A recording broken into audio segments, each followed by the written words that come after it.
प्रिया संतोष कडलक, आदरणीय अध्यक्ष महोदय, मुख्याध्यापक आणि माझ्या प्रिय मित्र मैत्रिणींनो, सर्वांना स्वातंत्र्य दिनाच्या जय हिंद. आज आपण 15 ऑगस्ट साजरा करत आहोत. तिरंगा फडकवणार, राष्ट्रगीत म्हणणार, घोषणा देणार, पुन्हा घरी जाणार. आज मी एक विद्यार्थी म्हणून अवघड प्रश्न विचारणार आहे. मी फक्त देशाला कौतुक करणारे भाषण नाही म्हणणार. मला माझ्या देशाला आरसा दाखवायचा आहे. आपण म्हणतो तरुणांचा देश. माझा पहिला प्रश्न आहे, तरुणांच्या हाताला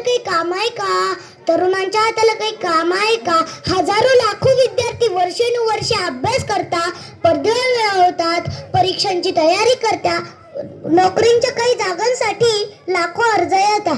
कोठे भरती परीक्षांमध्ये गैरप्रकारच्या तक्रारी, कोठे पेपर फुटीचे आरोप, तर कोठे वर्षानुवर्षे रिक्त जागांची वाट पाहणारे तरुण. मग तरुणांनी करायचे तरी काय? पदवी हातात आणि बेरोजगारी कपाळावर. हीच का विकसित भारताची ओळख? तरुणांना रोजगार नसेल, कष्टाला योग्य संधी नसेल तर त्यांच्या स्वप्नाचे तरी काय? आम्हाला फक्त स्टार्टअप करा, आत्मनिर्भर व्हा असे सांगून चालणार नाही. स्टार्टअप करण्यासाठी भांडवल, उद्योग, उभे सुविधा, नोकरीसाठी योग्य संधी द्यावी लागते. माझा दुसरा प्रश्न आहे, भारत स्वतंत्र झाला, पण भारतातील मुलगी आजही खऱ्या अर्थाने सुरक्षित आहे का? आज मुलगी डॉक्टर होऊ शकते, इंजिनियर होऊ शकते, पायलट होऊ शकते, अंतराळात जाऊ शकते, पण रात्री निर्धास्तपणे घरी जाऊ शकते का? मुलीच्या कपड्यावर प्रश्न विचारण्यापेक्षा मुलाच्या संस्कारावर प्रश्न विचारण्याची वेळ आली आहे.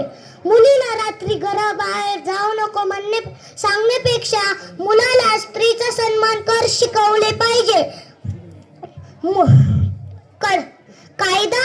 कायदा कडक, यंत्रणा आहे, योजना आहे, पण तरीही महिलांवर अत्याचार करायचे थांबवत नसतील तर आपण स्वतःला प्रश्न विचारायला हवा.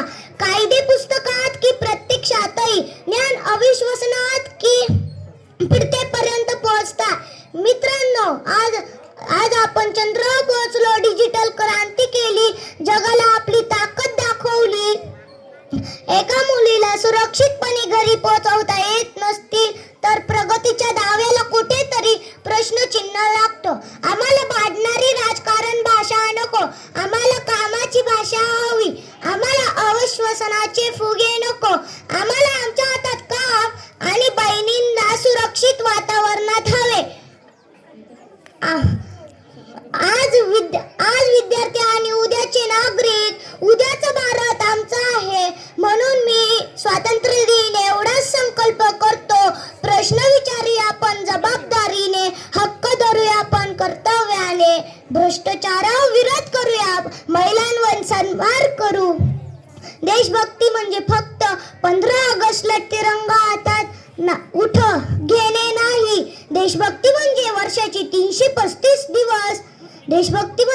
335 दिवस प्रश्नांची प्रामाणिक राहणे आणि तो भारत ज्या भारतात